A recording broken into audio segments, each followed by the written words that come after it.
Welcome to the AFGHANEYE YouTube channel. If this is your first visit, make sure to subscribe and press the notification bell so that you won't miss any of our new videos. Assalamu alaikum. Welcome to another AFGHANEYE Live. I'm your host Sangar Paikar. And I'm ahmed-waleed Kakar. Okay guys, so it's been a while. We're back for another AFGHANEYE Live. In case you have just joined us, make sure that you like the link, share it with everyone, and we'll just wait a few minutes until more viewers join us, and then we will start the show.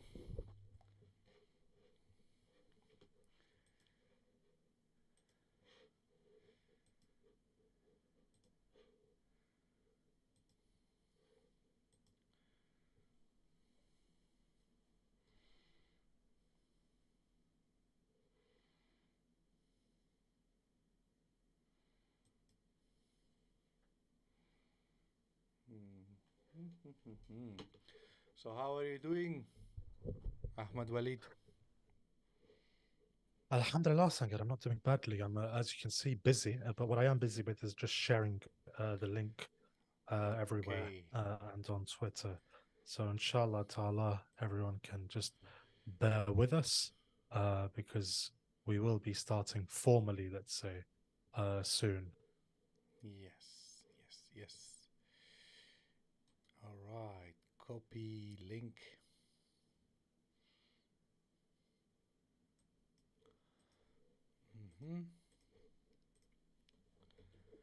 Okay.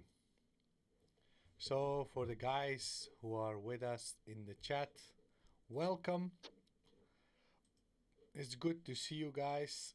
Lionfish says, Assalamu alaikum wa rahmatullahi wa barakatuh. Brothers, nice to see you both, alhamdulillah. Nice to see you too, Lionfish. Volume is too low. Last word says volume is too low. Whose volume is low? Last word. Yes, so Salaam alaikum. You guys are doing all right. ahmed-waleed, congrats on 2-0 against Newcastle. Oh, yes, thank you. Was there a cricket match?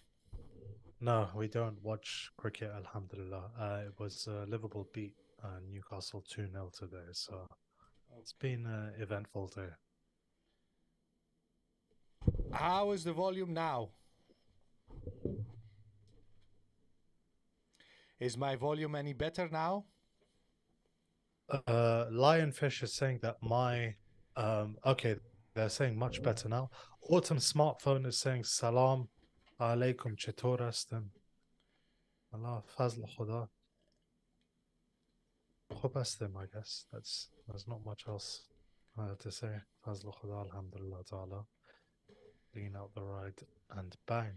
Guys, make sure to share the link on your socials, whether it's on Twitter, Facebook, Snapchat, TikTok, WhatsApp, Instagram, Telegram, Signal, MySpace. There used to be a social media platform called afghancloud.com. It Really? was an Afghan social media platform. I see. Interesting. I imagine it didn't last very long, like many things Afghan. No, but it was revolutionary. The platform was created by an Afghan, and yeah, I can imagine. I was active on that platform. You know who else was active on that platform? You know Beiroj Masid from Twitter? He was active there too.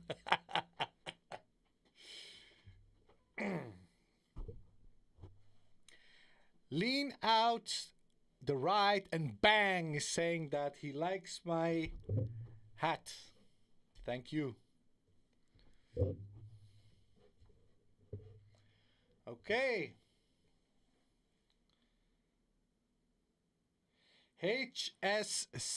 HSE, our moderator, is in the room. Wa alaikum assalam. Welcome and good to see you. I'm really HSC, excited, housekeeping. I'm really excited because we're back. Yeah, so HSC, housekeeping rules. Anyone insulting any nationality or ethnicity, whatever it is, please basically stop them from talking. I don't know what the terminology is, whether it's ban, muting, or whatever. And there's also a guy that comes on here from numerous accounts calling me lanky. So please sort of mute him or stop him from talking as well. But yeah, because there are a couple of these accounts. I remember I muted him once. He was calling me lanky on one account, and then he started calling me lanky on another account. So please, just make sure that that is that. And other than that, yeah, I'm sure you are well equipped to be able to regulate this chat. Just reading some of the chats now. Who is the most okay, we'll get to the questions later. Why that late? I also put a word to have your show fill in the thank you for telling CNN to host us, Sunny Raju, but I don't really think that they're going to respond positively to your proposal. And Lean Out the Ride and Bank is saying, ahmed-waleed, your screen freezes sometimes and fixes itself. Just a heads up. Thank you for letting me know about that. Last word, thank you for the $5 super chat asking what are the geographical implications of Taliban balloon drones pretending to be Chinese. Very good question. But in any case, Sankar, I believe that it is a good point to start. We've been here for a while. We've got a couple of people here in the chat. So yes, I, alhamdulillah ta'ala, I'm doing well. And I hope that you're doing well. What is the latest from Afghanistan? We're hearing reports of growing divisions, fissures, a rift between the Taliban leadership. How can we make sense of this? Okay, well, thank you very much. So first and foremost, we have to go to where it all started. So when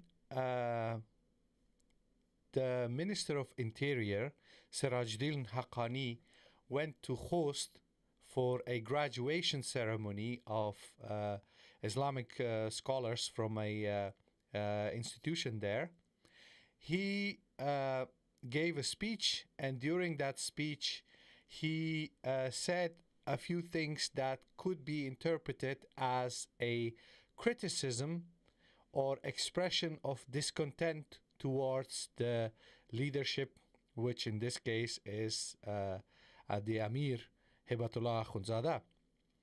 Then there was obviously, we have a video of that, we're going to share that with you. And then there was obviously a few other public statements. But most of the current excitement and tension that we see in the media has been sparked by that speech by the Minister of Interior. So I think you are also very well aware of the fact that there have been a lot of disagreements on a number of issues, but nothing has been said in public in the way that it has been expressed now.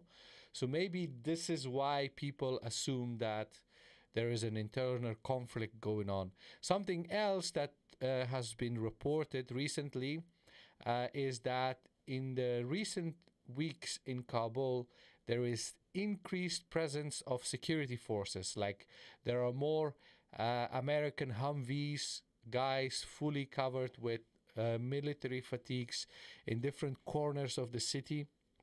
So those are the things that people have picked up, and they see that as signs of something big going on behind screens. What have you heard? So I've got I've basically heard similar as well, but I think it's important for people that may not be acquainted with Afghanistan, or let's say less acquainted with Afghanistan, and specifically an organization as opaque as the Taliban, will play Khalifa Saib or the Minister of Interior speech in a bit. But if and when we get to the point where we listen to his speech, it seems very veiled, and one could dismiss it as bland, as basically fluffy, sort of almost of a religious kind of nature, fluffy sort of talk, nothing much that's substantive behind it. So, why is it that, if this is being touted as a criticism that is being levied directly or indirectly against the emir, why is it being expressed so much in a diluted manner? Mm. That's a good question. I would say that for the, let us first assume that there is something big going on. Okay, like there is a huge conflict. Maybe it will erupt into infighting, civil war. You know, the kind of stuff you see from people who are from the previous government, from the previous regime. The kind of commentary that we have seen in the media outlets associated with them, in different talk shows, they have basically speculated that there could be some kind of armed conflict. But as you just said, for something to evolve into an armed conflict, what is basically being said doesn't really sound like someone is trying to threaten and to overthrow the other.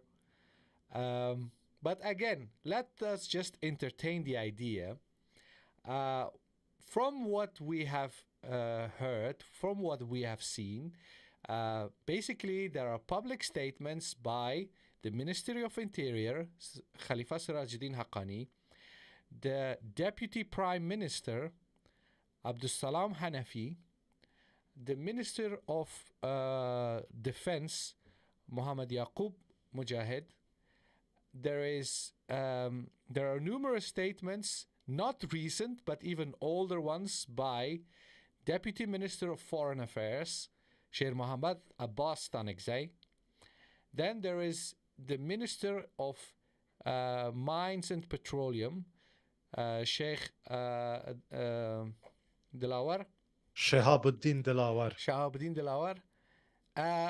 Anyone else? Anyone else who has spoken out critically about leadership or anything of that kind? I think you noted basically all of them down. But here's the question, right?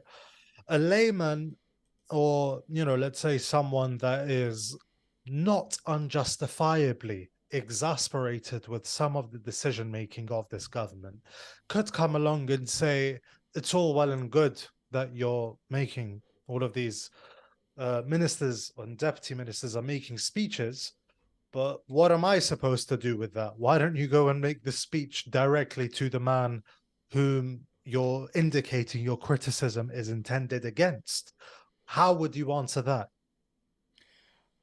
Okay, so here is what I have gathered from the last couple of months in Afghanistan. What has happened is, first and foremost, let us just talk about what this conflict is basically about. This is not about power. This is not about who has the most power and authority. It's basically about women's and girls' education. That's what this is about. And explicitly, discontent and opposition to the leadership that has been expressed in public is only about this issue, nothing else. I haven't heard anything else. Okay, so what has happened in the last couple of months?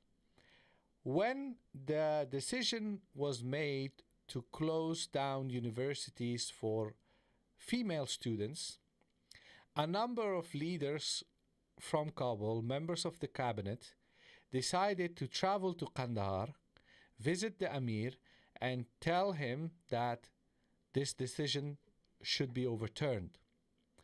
Now, what I have gathered is that the Amir didn't want to meet them. He said, I don't want to meet you and I don't want to talk to you about this matter. So those leaders were forced to come back to Kabul without actually having the opportunity to speak directly to the leader about this to gain issue. an audience with the Amir. Exactly. So this is something that has been said by a number of sources from Afghanistan, that the Amir, Hibatullah Akhundzada, doesn't want anyone coming to Kandahar to telling him this decision or that decision, you should overturn it, this is not correct, and this and that. So if we say, okay, why are these people coming out in public and saying critical stuff? Well, the story behind it, from a number of sources, is that if they want to go to the leader in Kandahar and say, look, we disagree with you on this issue, they simply don't get an audience. That's it. Isn't that very worrying, though, when a cabinet is. minister cannot meet the head of state? It is very worrying, and what is even more worrying, we have seen signs of this problem emerge much, much earlier. Like, you know, in the first couple of months when the emirate was re-established, what we saw is that edicts coming from Kandahar saying that the chief of security, like police chief of this district or that district in Kabul, should be replaced. So basically, the Amir, who is the supreme leader of the organization, makes decision about a district's police chief in Kabul. This kind of micromanagement reveals that basically the leadership decides for everyone what needs to be done. And that does not sound and that doesn't appear like a healthy and good way of leadership, because otherwise, why do you have cabinet ministers? Why do you have the entire state apparatus when eventually the supreme leader is going to make decisions on like micromanagement level, like micromanaging staff at the lowest ranks, like a chief of police of a police district? Come on. Yeah, like those were the signs of something bigger going on that is actually very concerning, namely lack of trust and lack of lack of trust in the ability of people who have been appointed as ministers. So now that we see that, like, for example, a decision is made to close the universities or to keep schools for girls from the age of 12 and above closed, and the Minister of Education or the Minister of Higher Education, that they cannot reject or oppose that decision, basically what has emerged is that the Amir has absolute power, and if he decides that something needs to happen, it happens, and there is no way for anyone to oppose or even try to convince him to change his mind. Yeah, that does essentially converge with what I've heard as well, that sort of a small circle around the Emir in Kandahar have essentially, in every government, and I guess in every organization, you could say there are gatekeepers. Gatekeepers referring to people that control access to someone of importance. And what it sounds like increasingly is not just sort of ministers or deputy ministers in Kabul. Access to them is subject to the permission of gatekeepers, but the same thing applies to the Emir in Kandahar as well. And I think another telltale sign of, let's say, a deteriorating development or trajectory with regard to the governance structure was the fact that the position of the deputy Emir was also dissolved. The whole leadership council was dissolved. And that could have been interpreted quite a few different ways. You could say that, whilst in insurgency phase, that the position, there was a certain level of flexibility that was needed. In the instance that anything were to happen to the emir, there were 3 deputy emirs, and that the transition into a formalized governance structure necessitated the liquidation of these positions. However, the other way in which you could view this is that when the leader is dissolving the position of deputy leader, and the deputy leaders traditionally acted as something of a lever on the power of the leader itself, it doesn't bode too well. But I think, Sangar, that being said, I think we should probably just actually play with subtitles the clip of the Interior Minister's speech, so that we can, actually gain a sense of what's being said. Because, like I said, a lot of people will view the speech and be like, there's nothing spectacular about this. This is a very weak-chinned approach toward trying to put pressure on your own leader. But I think, weak-chinned or not, that's not my opinion. I think it's actually a significant escalation of the expression of discontent. But weak-chinned or not, I think it's best and that everyone listens to it and hears from the Interior Minister himself. Okay, let's go. Here we go.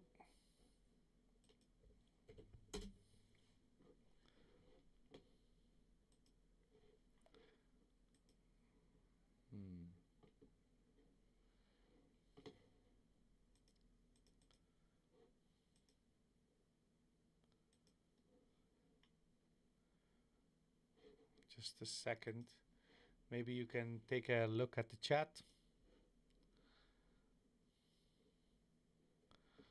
What are they saying in the chat? Yunus Ejazi is saying, didn't Abbas Tanakzai deliver a speech today repudiating all the claims made thus far about the existence of any rifts amongst the Taliban leadership? Yes, he did. And I believe we actually have that speech lined up. So, we'll play it toward the end. MA Graphics is saying, Pakistan is actively supporting the Haqqani network. Okay.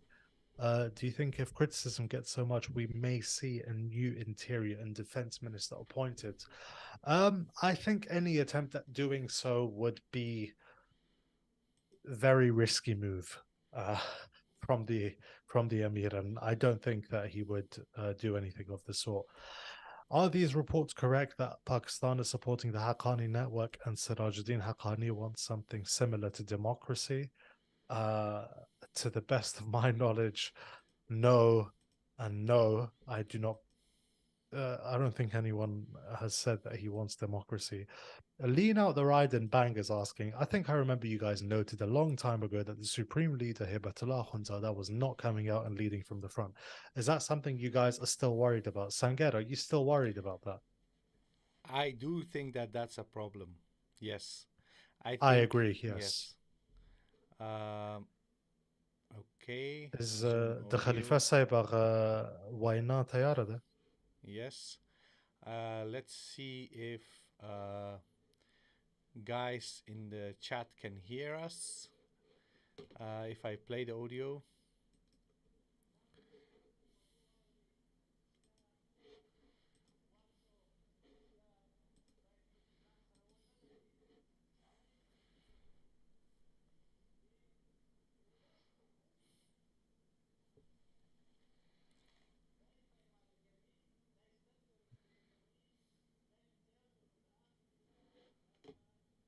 They can't hear it. What did you say? The audience can't hear it. I can, but the audience can't. Okay, so the audience could not hear it. All right. So basically, I will fix that part later, but basically what Sirajuddin Haqqani said is that it is unbearable or unacceptable that anyone would violate the rights of the people and deny them their rights. Now, lean out and right. Who was it who said that Haqqani wants some kind of democracy? Who said that? Uh, Pakistan is actively supporting Haqqani network. No, someone said that in the chat, right? Are you there? Yes. Yes. Yes. Well, so I don't think that what Haqqani is saying is that he wants democracy, but rather he's referring to a particular right of the people that has been denied or is being denied. So that is something that we could say, well, there is a division or difference of opinion about a particular matter that is considered as a right of the citizenry and that is being denied. Now, although I think we should be careful with the term citizen because it's yes. It's loaded subjects. Yes. But yeah, I take your point. Sorry, I'm being pedantic here. Yes. But carry on. Okay. So what is basically being said is that a particular right of the people is being denied, and that is unbearable, that's unacceptable. Now, which right of the people is being denied?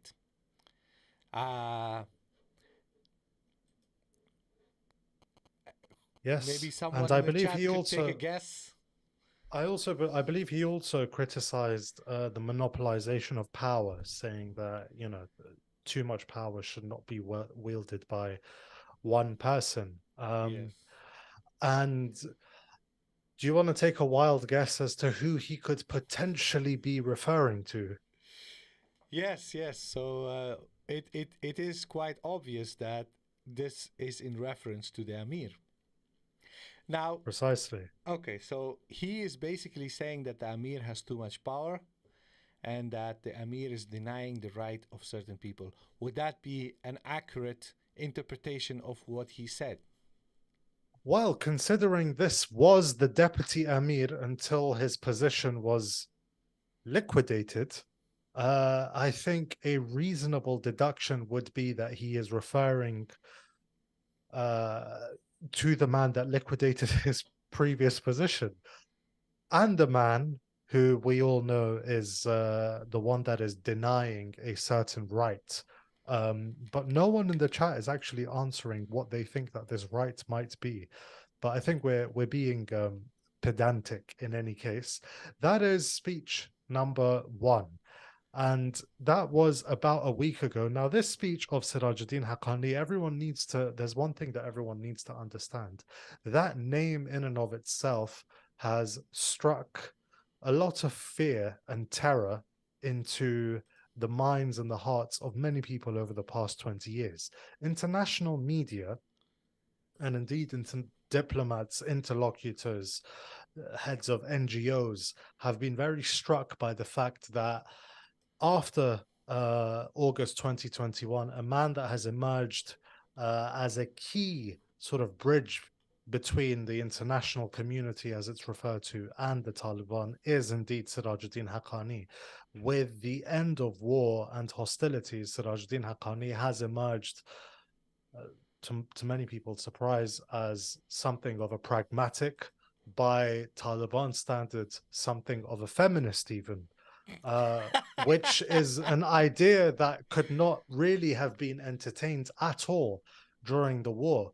But that was, of course, you know, it's also due largely to the way in which the war was packaged and portrayed and legitimized, whereby someone who is capable of acts of mass violence is unable to have views that may converge with you in other instances. But this is the complexity of the world within which we live and which the mainstream media tend not to cover. Now, that speech by Sirajuddin Haqqani has done the rounds. It's, seen as being indicative of growing rifts within the movement. But that's not the only speech that we've seen over the past week or so. There has also been the speech, I believe, of the Deputy Prime Minister, which, Sangar, I believe you tweeted. Yes, now, I did. Okay. for context sake, this is very important to understand. These speeches, 3 of them took place at a commemoration event marking the 34th anniversary of the defeat and the withdrawal of the Soviet Union from Afghanistan. So as part of this event, all of these major political figures, Taliban leaders, were there to make speeches, much like the 15th of August event at RTA that you and I were invited to, Sangar, amongst other journalists. So in commemorating the defeat and withdrawal of the USSR, these political figures, the Deputy Prime Minister, the Defense Minister, and the Minister of Mine and Petroleums made these speeches. Sangar ka agha Abdul Salam Hanafi agha Yes. khabari Okay. Let's see. I think the audio works now. ما اگر دعوا میکنیم که ما وطن خود را این میکنیم آن میکنیم، همه خواب و خیال است. اول دستگاه های تعلیمی خود را ما شما هم از نگاه کوالیتی و هم از نگاه کمیت تقویت نکنیم، اپدیت نسازیم، در او صورت هیچگاه ما نمیتونیم و قسمی که تقاضای استقلال یک وطن است، وطن خود را ما مستقل بسازیم. وظیفه یک مفتی اسلام صرف این نیست که بگوید هذا منع منع منع. در صورتی که ممنوعیت یک مسئله را بیان میکند، باید یک راه سالم و صحیح را هم باید دیگه با مسلمان ها نشان بدهد و بگوید که این راه نادرست است، ولیکن اگر به این راه میری، این راه درست صحیح است. از این خاطر مسئولیت علمای اسلام، مسئولیت علمای ما هم این هست که جامعه ما را به خاطر اهمیت علم، مخصوصاً درباره اهمیت علوم که امروز میتونیم ما جامعه خود را ارتقا ببخشیم و خود را از این حالت به حالت بهتر، به حالت خوبتر بکشانیم، تنویر بکنند. So, okay. There was. He sounds a lot like it sounds very similar to some points that were raised by 2 individuals. Don't you think? About a month ago. Which 2 individuals? Yourself and myself in our podcast on girls' education. It almost sounds like he's echoing. He's echoing it. Ban. And that's it. You know? Yes, so yes. yeah, it's I personally I don't believe that Mullah Abdul Salam Hanafi sat down and watched the AFGHANEYE sort of podcast, and if he did, I don't think he understands English, but it's refreshing to see that he does. He does? Okay, brilliant. Okay, speaks, maybe it is us then. Yes. No, but see, the thing is, what I wanted to say is it is very important to note that the Deputy Prime Minister is saying that the statements that we made about how we are going to basically make Afghanistan a great country, make Afghanistan great again, all that stuff is nice, but without proper care of the higher education, the secondary education, we will not be able to achieve any of that. This statement, why did he make this statement? What is your explanation? How would you explain this? I think because, one of the things that we've seen over the past couple of weeks and months is a growing sense of, let's say, exasperation And I want to be clear here, as someone, you know, when I traveled to, let's say, the rural parts of Afghanistan, it's true. Most people that I spoke to, schools, oh, the schools, like it's sort of an afterthought. And you have to understand that for them, right now is holiday season. There is no war. They can collect their harvest. They can sell and walk out in the middle of the night and not be threatened by sort of night raids or highwaymen or bandits and that sort of thing. But at the same time, there is a growing sense of exasperation amongst, we can say, the intelligentsia or the civil society that remains. And I think it was, you know, the Hotek guy from Kandahar, Sankar, I forgot his name. Hamidullah Hotak? Regularly appears on Tolo. One is Hamidullah Hotak, he's from Kunduz. And then there is the other one, his name is Amanullah Hotaki. Okay, and Amanullah Hotaki is from Helmand, I think. Okay, brilliant. That's the one. I believe it was about 2 months ago where he was on Tolo and he was saying that, you know, he calls on the younger ministers within the Taliban to actually take practical steps. He said, Amali Iqdam, right?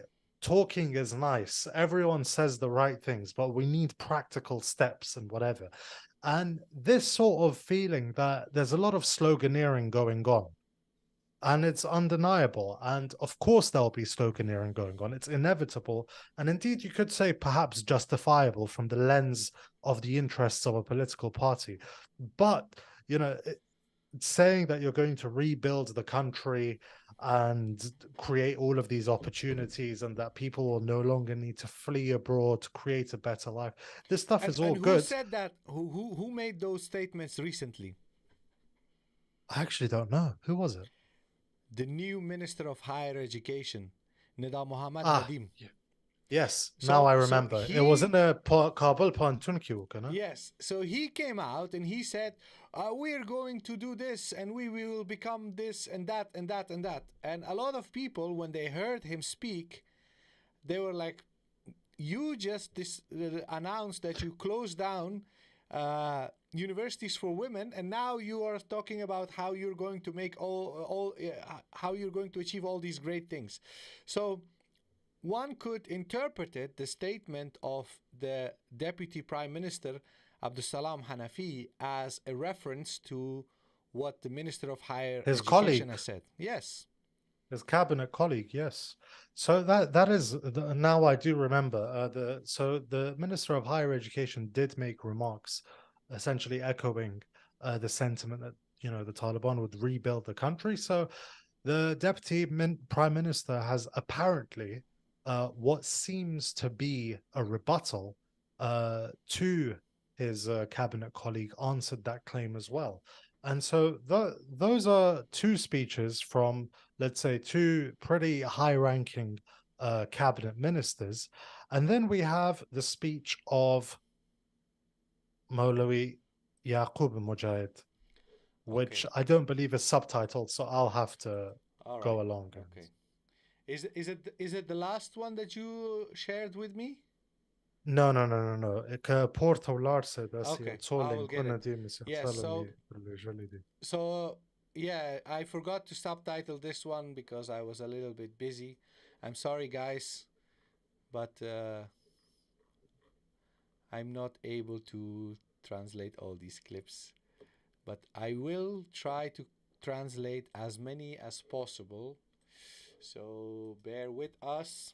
Okay, so here we go. Bam. Are we there? Yes. Okay. Waleed. Would you please translate it? Of course. Let me play first. هیڅ کله باید تکبر غرور او عجب ونکو. Okay, pause there. We should never commit arrogance, be big-headed, or an ujab means to be enchanted with oneself, to be impressed by oneself. These are things that the Minister of Defense is saying we should not do, or they should not do. په هر وخت کې باید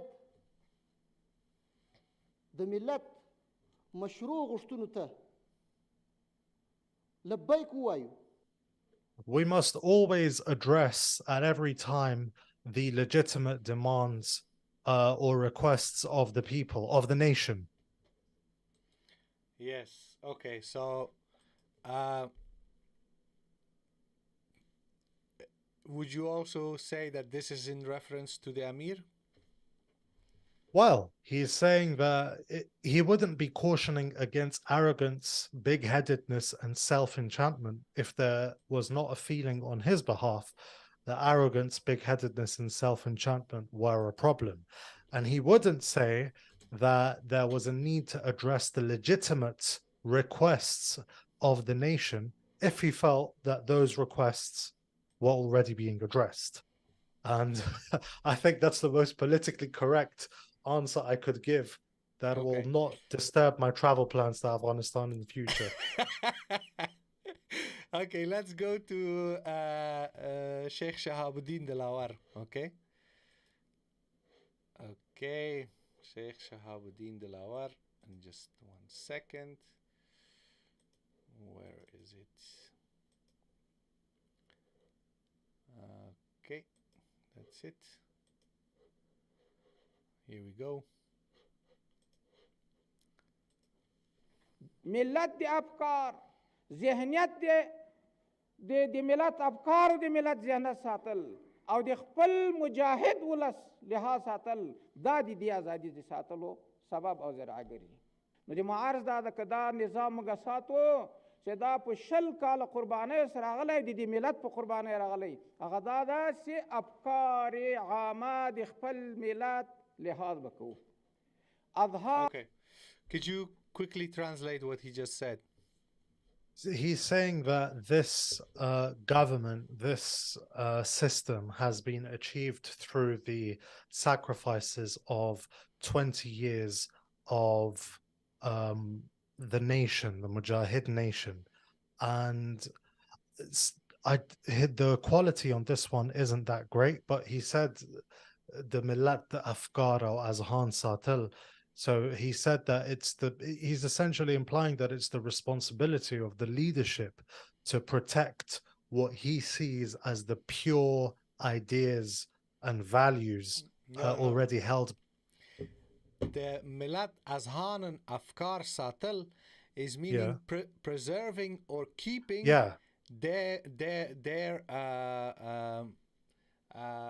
like the people ideological. Yeah, so that the people remain with you. Yes. Okay, so he's basically saying that there shouldn't be a rift between the people and the leadership on matters. Yes. And I carry on.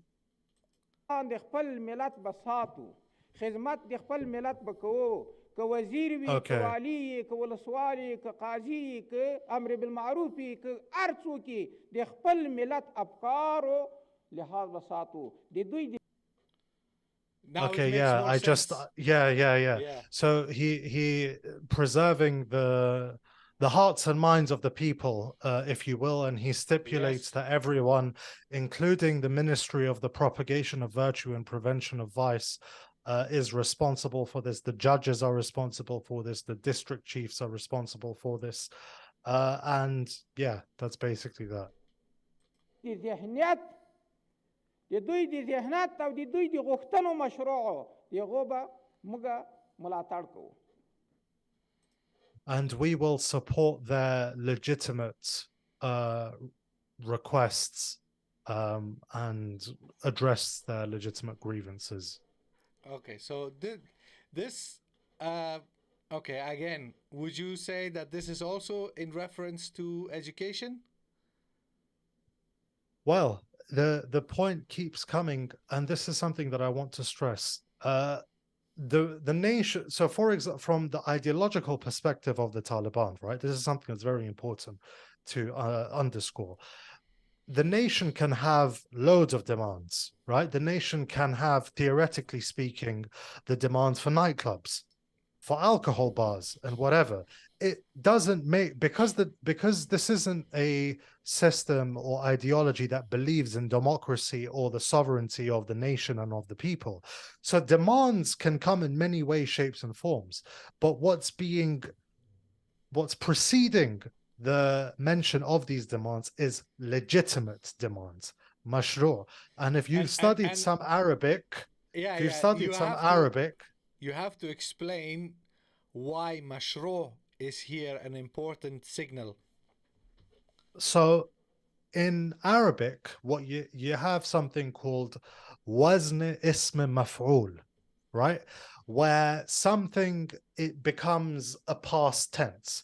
So in Arabic, the word sharia quite literally means the way, right? The path. And because Arabic is a language with 3-letter roots, you could say the street in Arabic is shari', right? From sheen, ra, ayn. So something that is mashru', right, means that it is sound and legitimate according to the sharia with which it shares a root. This is a very important point here.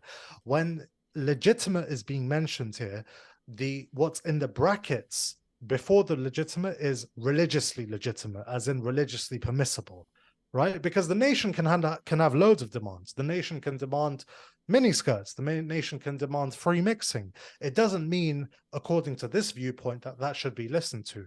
But when legitimate mashru' demands and requests continually are being echoed, it means that what they're trying to say is that there's nothing religiously objectionable about what's being asked here. And what is being asked here, Sangar? Certainly not miniskirts. No. It's education, and that is what it's all about. Okay. Now there is also another video of the governor of Kandahar,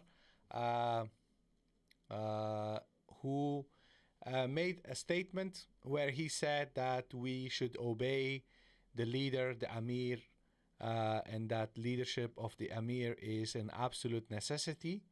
And some of these pro-Republic commentators, they suggested that since the governor of Kandahar is closer to the Amir, he was basically responding against these criticisms or these objections against the Amir. Now, I don't know if that is actually true, but let's just assume that that is the case. Who is the governor of Kandahar? Haji Yusuf Wafa. And Haji Yusuf Wafa is he close to the Amir? From what I understand, he's an insider. He's very close to the Amir. Okay. Now, here is another dimension to this whole story. So, you know, for the longest time, people kept saying that there is a Kandahari and there is a Paktiawal division between the Taliban. People said that Sirajuddin Haqqani is the leader of the Haqqani network, and anyone who has the Haqqani last name, they consider them all to be part of one network. We have discussed this at length, that this doesn't make sense and that it's not true. But in any case, the criticism and opposition to the leader regarding women's education doesn't just come from Sirajuddin Haqqani, but from the Ministry of Defense, who is from Kandahar originally, Mullah Muhammad Yaqub Mujahid. We have the Deputy Prime Minister, Mawlawi Abdul Salam Hanafi, not a Paktiawal, and not even a Kandari. Not even a Kandari, yeah, okay. So, and we know of several other prominent figures in the government, like the head of the General Directorate of Intelligence, Abdul Haq Wasiq, and a few others who are all opposed to this ban on education. Here is another dimension to this whole situation. Let's just say it is a power struggle. Let's just say that it's not about women's education. Let's just say that it's all about a vacuum of power that people oppose. I'm asking you a question, Waleed. If the Amir, Hibatullah Akhundzada, if he has really so much distrust in these people, why would he give traditionally the most powerful institution in Afghanistan to Sirajuddin Haqqani and Mullah Yaqub? Ministry of Defense, Ministry of Interior, and the intelligence services to Abdul Haq Wasiq. Like, if you look at the Afghan history of the last 4 decades, a lot of conflict was usually about who is getting Ministry of Defense, who is getting the Ministry of Interior, who is getting intelligence, who's becoming the prime minister, who is becoming the prime minister. And here we have a leader who has appointed these guys who are now criticizing him. And you know, you just reminded me of the Peshawar Accords, which naturally, like many political arrangements that come out of Peshawar, did not really go well. So the compromise that was struck was that Gulbuddin Hekmatyar, the head of the most powerful Mujahideen party, would become the prime minister, with his minister of defense being his arch rival and nemesis Ahmad Shah Massoud.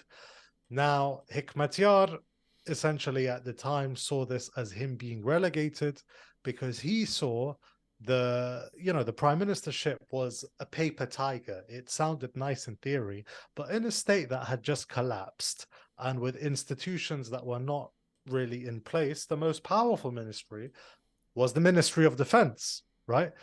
So he said, I want to be the Minister of Defense, and, I want to have control over this ministry, to which Ahmad Shah Massoud obviously thought no, right?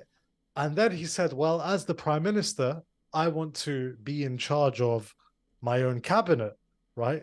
In a normal circumstance, that would make sense. Obviously, in Afghanistan, where the government had collapsed, that made no sense.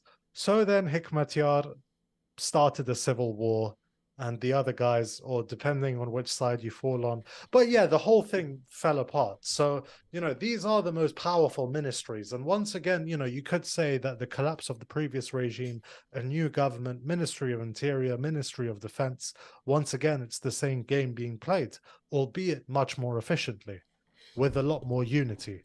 yes, and now this is what I'm trying to drive at, okay? This is what will actually it will make much more sense once we understand this dynamic, okay? So the Khalqi government under Tarakay and later under Amin, they also had their problems because they didn't trust each other, okay? And especially by giving the Ministry of Defense and Interior to either Gulabzoy or whatever. During the Karmal era, the same thing happened. Okay, during Najib era, same problem. Then we obviously we had the civil war in the 90s over the same issue. Then when Karzai came in his first cabinet, basically he gave most of the cabinet ministries to Panjshiris because they were given all these privileges by the Americans. And then later there were some problems during Ghani era because they wanted to take that power back away from Panjshiris and give it to Ghani's loyalists. So these things, as long as we can remember, in Afghanistan there was always some kind of struggle over who's getting these very vital and very powerful institutions. However, with the Taliban, what Hibatullah Akhundzada did is basically he gave the Interior Ministry to Sirajuddin Haqqani, the General Directorate of Intelligence to Abdul Haq Wasiq, Ministry of Defense to Mullah Yaqub, all three of them are not his close confidants. They're not his inner circle. So he could have basically put a Nurzai from his own From tribe, Panjwai. from Panjwai, in each of these ministries, preferably someone who is his cousin or his younger brother, whatever. But he didn't. Okay? So even despite the fact that they have their differences, and despite the fact that maybe a lot of people don't agree with the way he's running the country as the leader, nobody came out and said, we oppose the fact that the Leadership Council has been dissolved. Nobody made a public speech about that. Nobody made a public speech about why did he appoint so-and-so in that ministry, and why is this ministry giving to that person. Nobody said anything about that. Nobody came unless you listen to a certain journalist who claimed that Haji Khalil Haqqani threw a Chinak and a Termuz at Mullah Bradar in the Ark. Yeah. So what I'm trying to say is that the whole organization, with all these different leaders who all come from a very long line of, prominent figure. Mullah Yaqub is the son of Mullah Muhammad Umar Mujahid, the leader, the founder of the Taliban movement. He's criticizing the current Amir publicly. Not so harshly, mildly, but he just shows his discontent in public. Sirajuddin Haqqani, the son of Jalaluddin Haqqani, he's being critical. Abdul Salam Hanafi, who is basically a scholar, a teacher, not a, a significantly powerful figure because his father was so-and-so. No, he's there based on his own merits as a scholarly person, as a wise man who speaks multiple languages and has almost 30 years of experience as a teacher. This guy, he's deputy prime minister, and he feels entitled to criticize the Amir in a public event.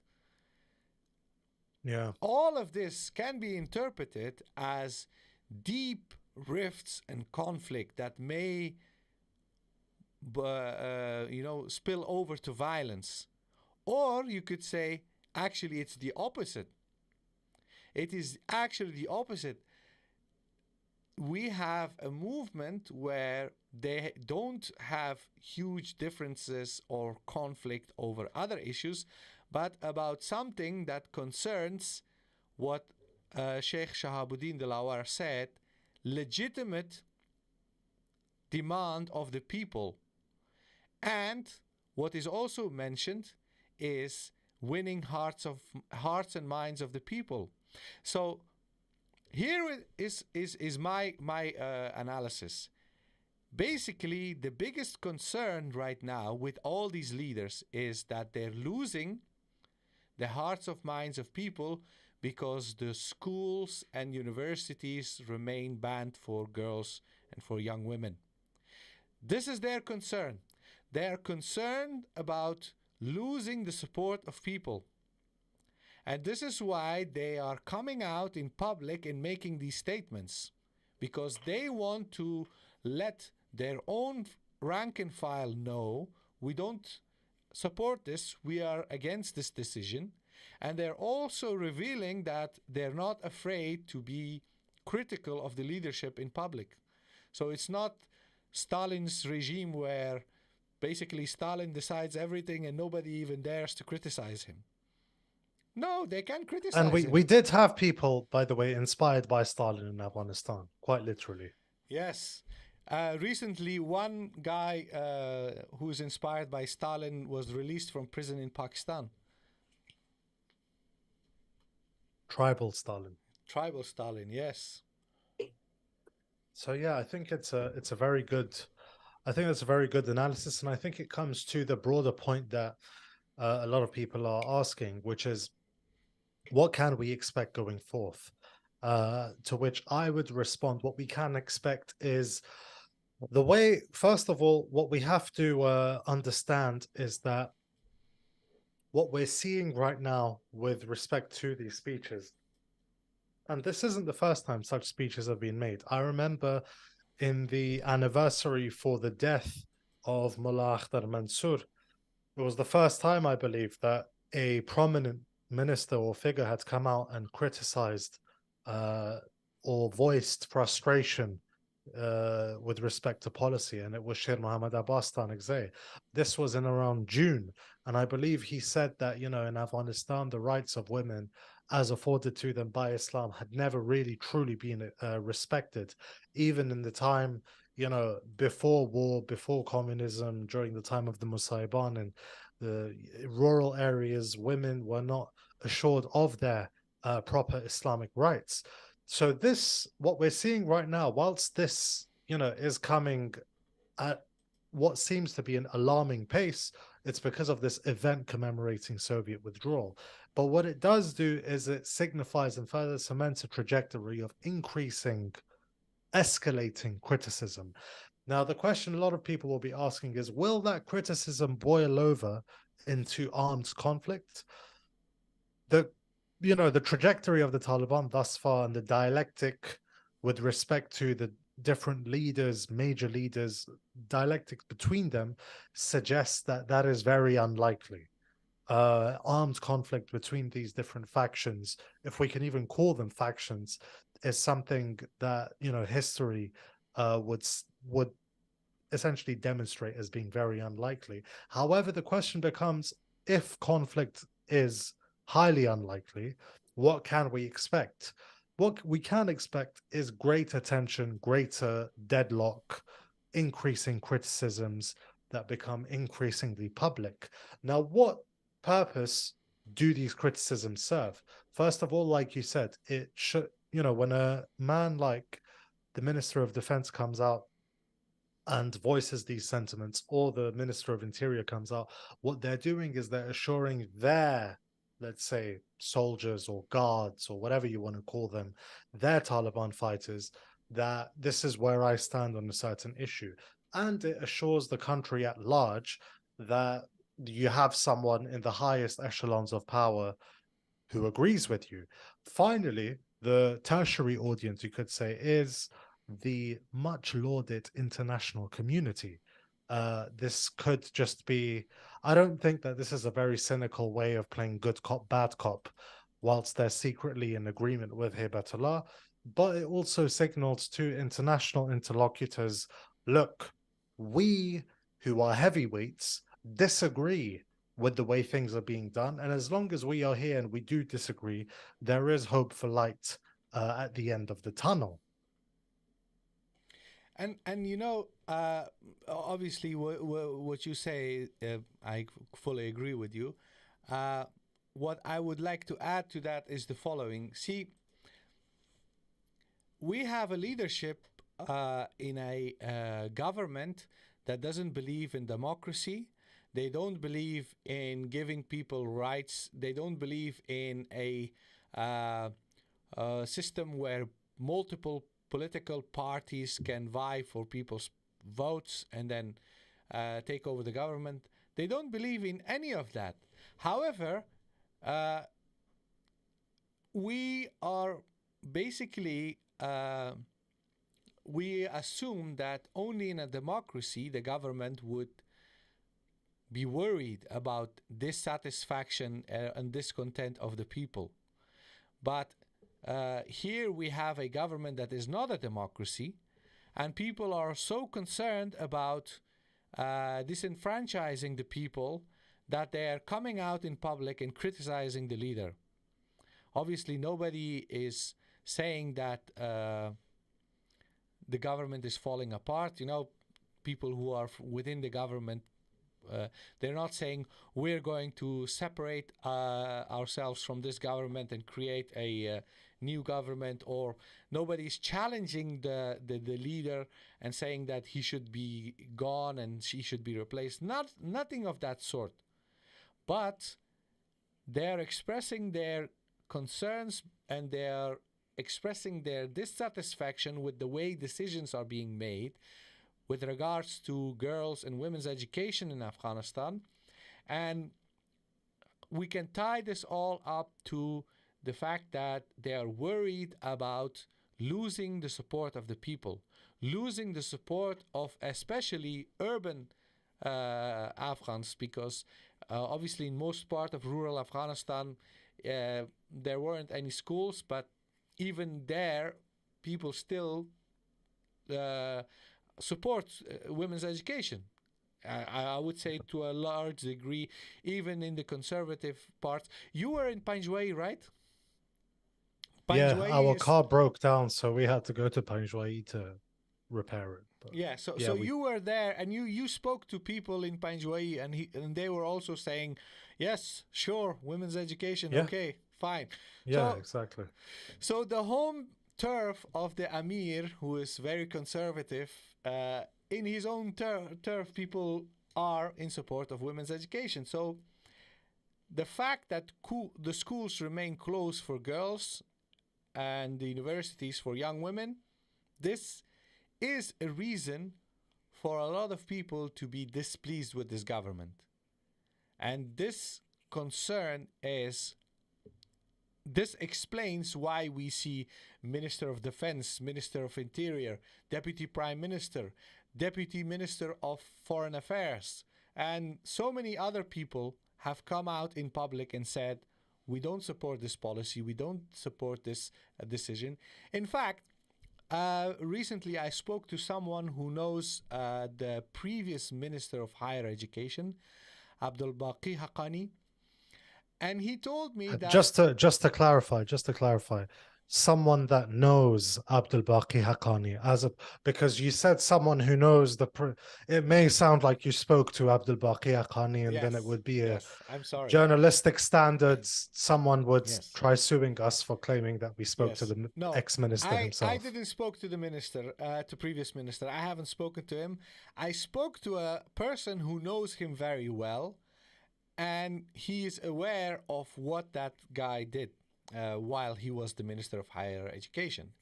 And he told me that the decision to close the universities for young women was made even during the time of Abdul Baqi Haqqani, but he said, no, I'm not going to close the universities.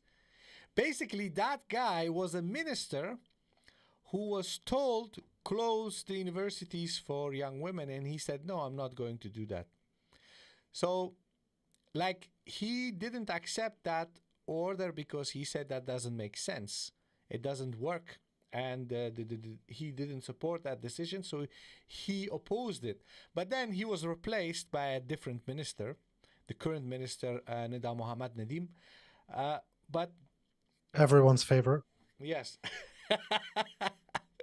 Yes. But the thing is that we hear from different sources that Abdul Baqi Haqqani didn't want to close the universities for girls, and he opposed that decision. So he resisted that decision.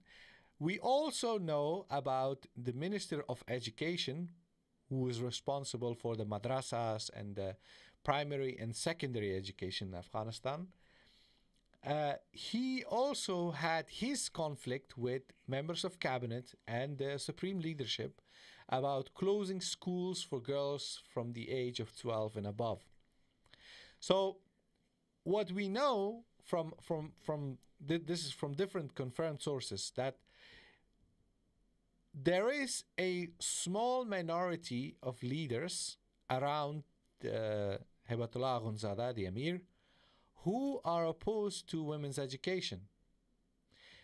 That small minority has the ear of the Amir, and Amir happens to agree with them. Everyone else is opposed to that decision. But because the Taliban are so loyal to their leadership, and because they under no circumstances want any kind of rift or conflict, they are basically accepting this ban.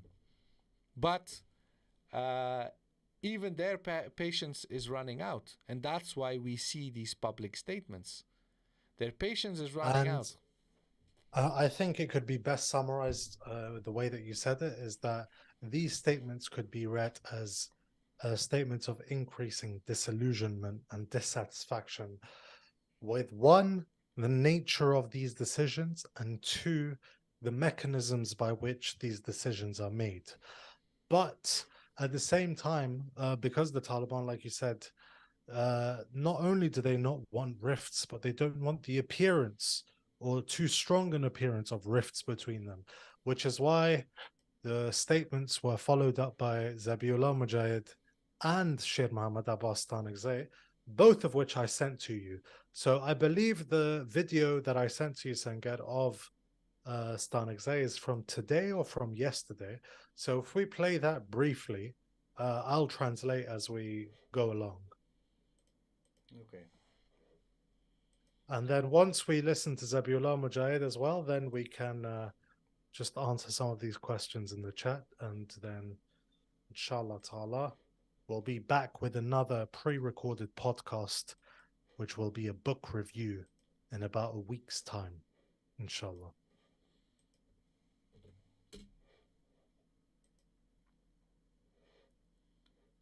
Okay. So here we have it.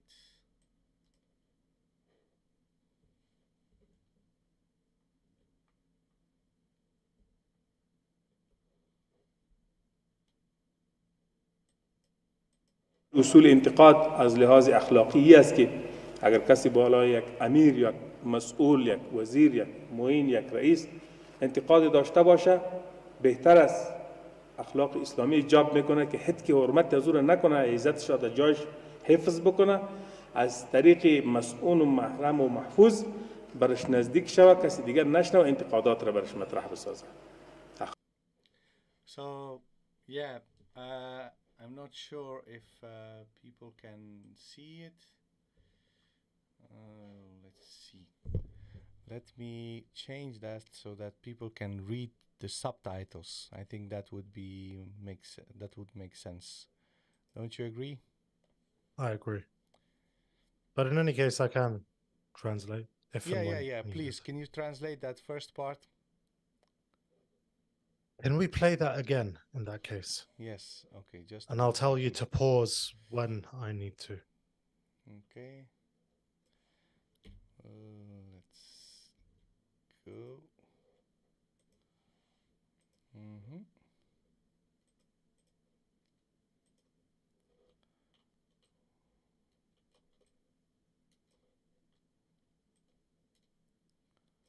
Yes. You know what would be great if we would have a guy in the studio here with us doing all the stuff for us, you know? I agree. That would be fantastic. Okay, let's go back. اصول انتقاد از لحاظ اخلاقی است که اگر کسی بالای یک امیر یک مسئول یک وزیر یک معین یک رئیس انتقاد داشته باشه بهتر است اخلاق اسلامی ایجاب میکنه که حد حرمت از او را نکنه عزتش را در جایش حفظ بکنه. He said that if a person, the moral principles that drive criticism of any leader or any person in any position of authority, there are moral principles for it. And Islamic principles dictate that criticism should not be done in a way that would demean the dignity or the standing of the person in charge. Oh, so it's already on the screen. I don't need to translate myself. I think I did just about as good enough job as Talo. But yeah, carry on. Yes. برش نزدیک شود کسی دیگر نشنه و انتقادات را برش مطرح بسازه. اخلاق عالی و اسلامی همی است.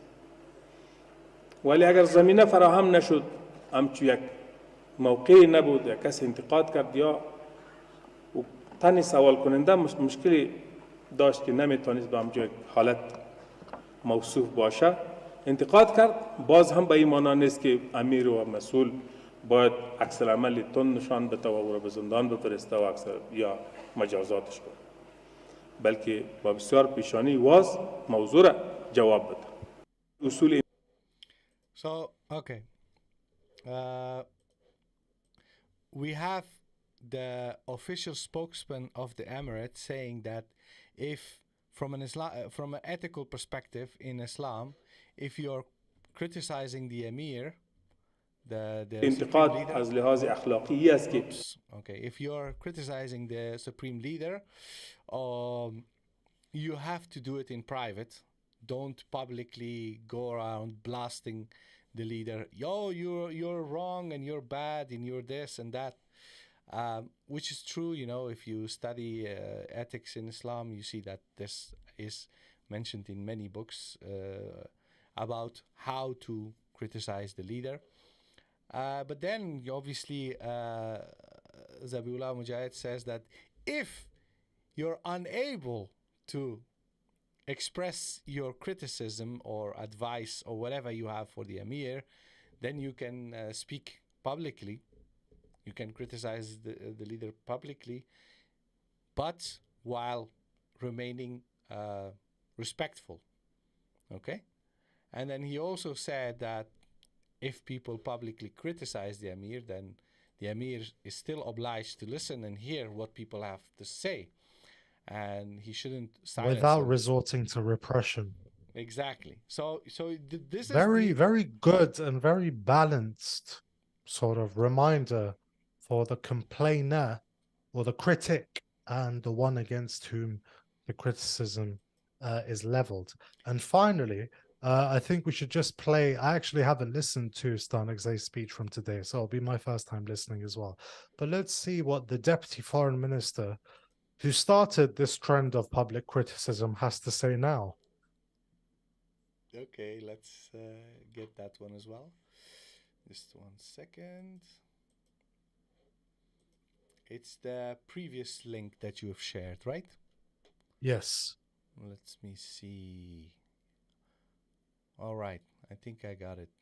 Okay, here we go. All right.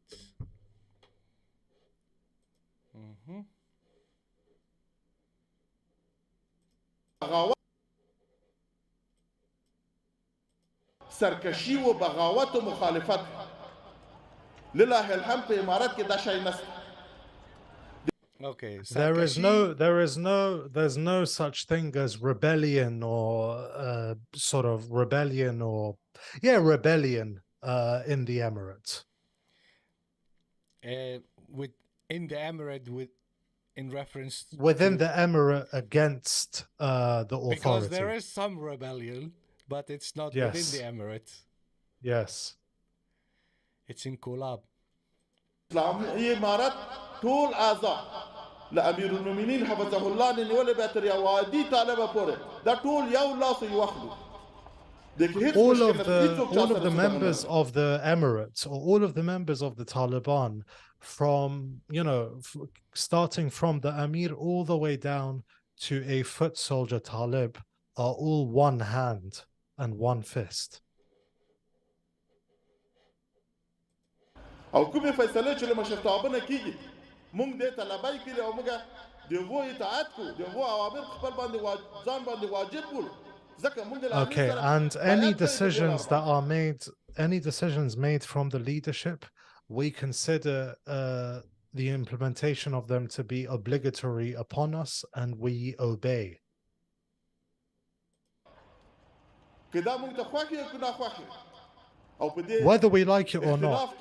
امریکایانو په میلیونونو ډالر مصرف کړل په دې شلو کالو کې تر څو طالبانو منځ کې د امارات منځ کې درز واچي خو لله الحمد کامیاب نشو.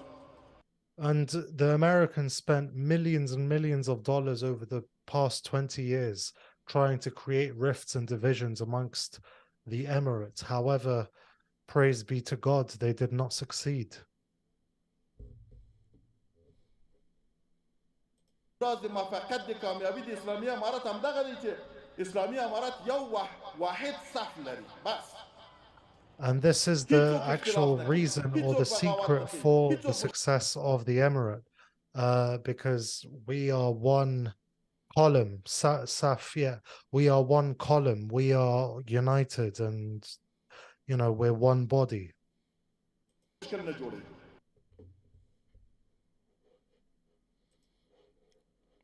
Okay, so this is the most outspoken guy, and he's basically saying that even if we disapprove of a decision, even if we don't like a certain decision, we will still obey it, and we will not oppose it. And what he's referring to, that the Americans have invested millions of dollars to cause a division within the ranks of the emirate, it is in reference to what has happened in the last 20 years, like when they were talking about the Haqqani network and saying that there is a Peshawar Shura and Quetta Shura, and they are opposed to one another. Miran Shah. And Miran Shah Shura and everything. And we heard all these theories and all these stories in the media, and books were being written, and conferences were being held, and whatnot. God knows how many people they paid cash money to tell them to, go from the one side to the another. But then we saw something that a lot of people couldn't even imagine. For example, when the Taliban announced that they will have a ceasefire during Eid, everyone was saying that's not possible. But what we saw is that all across Afghanistan, there were no attacks.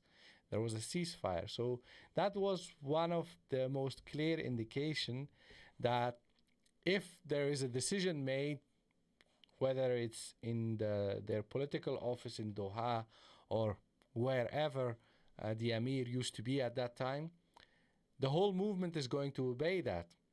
And the same thing applies with the fall of the regime, when they did their offensive and basically took the whole country.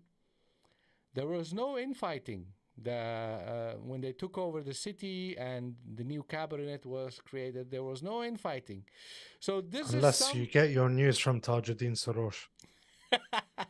Yeah. So here's the thing: if we can wrap this thing, the whole story up, we can just conclude as we have division within the ranks of the Taliban over certain matters. And the most prominent issue that is causing division is the closure of schools for girls and the university for young women. This is the huge problem. This is the only thing that has caused so much how would you say that, these contention.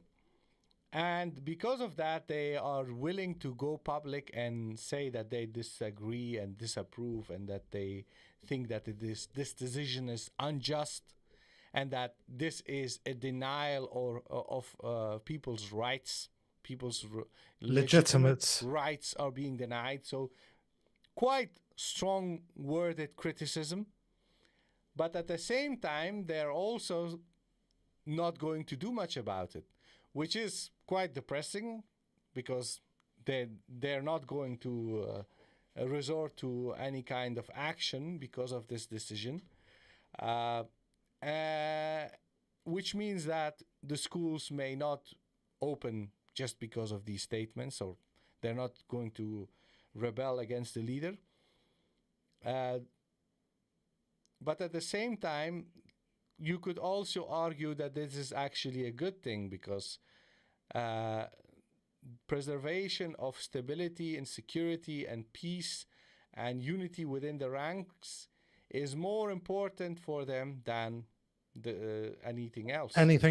Yes. Anything else. And that is why when you talk to people in Afghanistan, when you talk to people who are either from the rural communities or people who have traveled recently across the country, they say that if you go outside the cities, you see that a lot of people are happy because there is security and stability. And even if people disapprove of this decision that the schools remain closed and the universities remain closed, they still think, okay, you know, at least we're safe and there's nothing big happening, you know, no major security incidents. But for the people who are based in the cities, people who are basically 2 or 3 generations of people of whom the mothers and sisters and aunts, everyone went to school, for them, education is a much bigger issue. It's part of their lives, it's part of their existence, and for them it is much more difficult to accept this fact that the schools remain closed. So obviously, when concerns are raised about,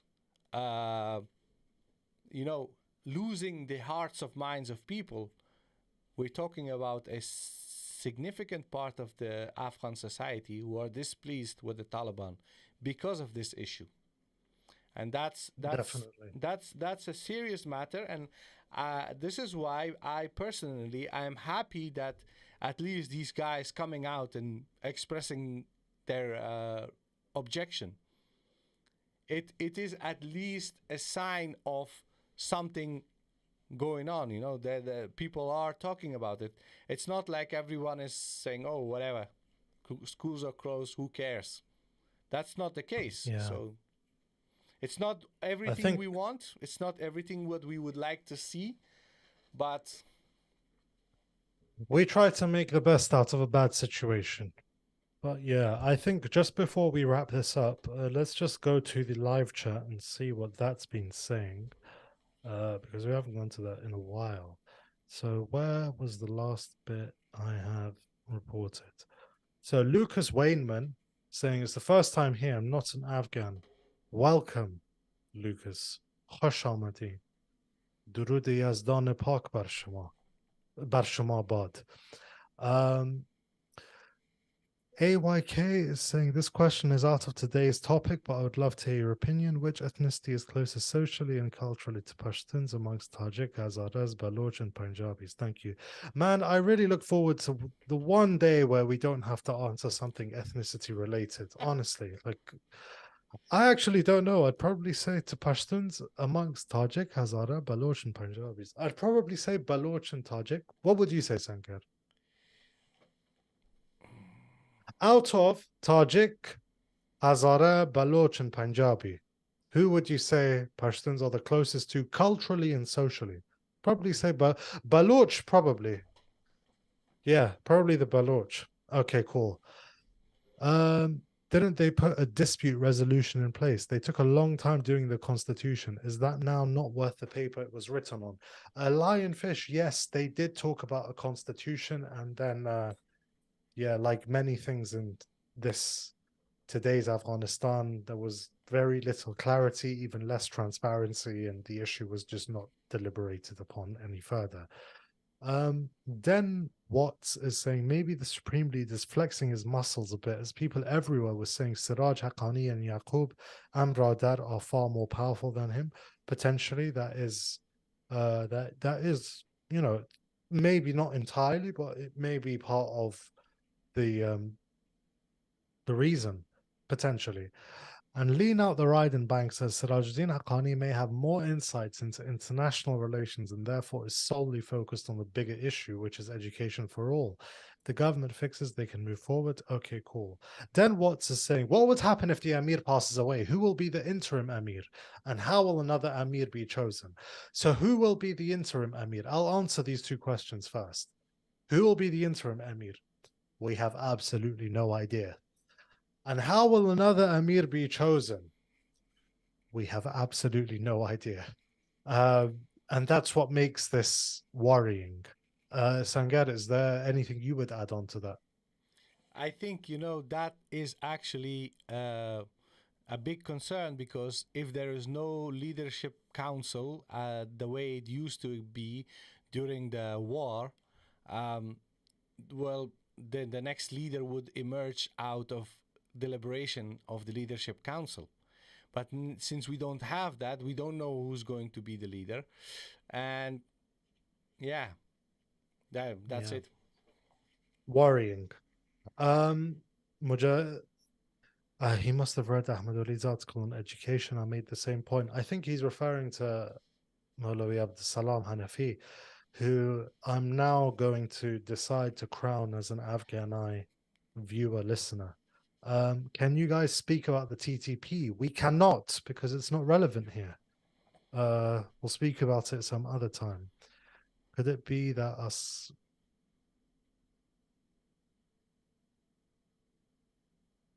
Let's... Okay, Sangar, this isn't relevant. Why do you hate PTM? I think this is in response to your tribal Stalin remarks. Because we are not communists. Next There we question. go. There we go. Vlad is here saying, how are you both? Sound and healthy? Alhamdulillah. I couldn't, can't complain. How are you, Sangar? Все хорошо, нормально. Как у вас, товарищ Влад? Okay, that's good. And will trade, finance, commerce, and industry start to develop in Afghanistan, or will it still remain in the 18th century economy-wise? It depends on a variety of things, many of which we have discussed now. And I think on that note, Sangar, we should probably wrap things up. I believe that's 1.5 hours stream. And so inshallah ta'ala, will next episode will be a book review, which I believe will be a pre-recorded. No, it will be a pre-recorded podcast because the live chat can be a bit distracting. And inshallah ta'ala, wait, there's one last question. Is the Afghan people's concept on democracy, rights, respect towards individual liberties, and individualism radically different to the West? This is actually very relevant to our next podcast. Yes, exactly. Vlad, you will love our next podcast because we are going to actually talk about this particular matter. We briefly alluded to it in the previous podcast as well on education, but I don't know about you, Sangat, I'm starting to feel like a lot of the time we allude to the liberalism and, sort of the philosophical sort of side of things. I feel like we've unconsciously alluded to it multiple times, but Vlad, keep posted for the next podcast because we're going to dig very deeply into this. Sorry for the off. Will you do a video covering the reign of Zahir Shah and his father Nadir? Potentially. I don't see why not. We have so many important requests. We have the Musa Shafiq podcast. We have the Zahir Shah podcast. We have the communist government, the communist era. We have so many different topics that we need to cover. But inshallah, guys, we are trying to be consistent with content, okay? We are trying. As you can see, we have fixed a lot of issues, technical issues, how appearance has improved. We're now wearing Afghani clothes. Yes. Behind the screens, in Afghanistan, we have made a lot of investment in our team over there. We want to be able to produce content from Afghanistan. For that, we had to do a lot of work over there. We still have our own duties and responsibilities to our daytime activities, but on the side, we're still working. We are committed to the AFGHANEYE, just as we were in March 2020. It's almost 3 years ago now. Next month, the AFGHANEYE will be 3 years old. Okay? Yes, we may even. There's one question, Sangar. What province are you guys from? Why don't you answer, Sangar? I'm from Kabul. Okay. Yes. Is that Kabul city or Kabul province? Kabul city, yes. I'm from Kabul city. I'm a typical city boy. I see. You may not think that I am a typical city boy, but I am. Okay, cool. And I am from two provinces, Kandahar and Kabul. But more so one side than the other, and I'll let everyone else figure out what that is. But yeah, in any case, guys, I'll wrap this up now. Sangar, thank you for coming and offering your insights. It was lovely to hear from you. And please watch out for the next podcast, guys. Vlad, I'll make sure that your question is answered thoroughly within that. It will be a book review, in my opinion, a very philosophically, logically sound book written by an authority. So that will, inshallah, we'll try to record that for next week and have it out within a day or 2 days thereafter. If you haven't already, guys in the chat, please like the video, share it on your social media handles, subscribe to our channel, and yeah, is there anything that I've missed out, Sangar? Because you're the one that usually wraps these things up. No, I have nothing to add. Thank you all for joining us. We really appreciate you being with us here in the live chat. And until next time, take good care of yourself and each other. Wassalamu alaikum wa rahmatullah. Wa alaikum assalam.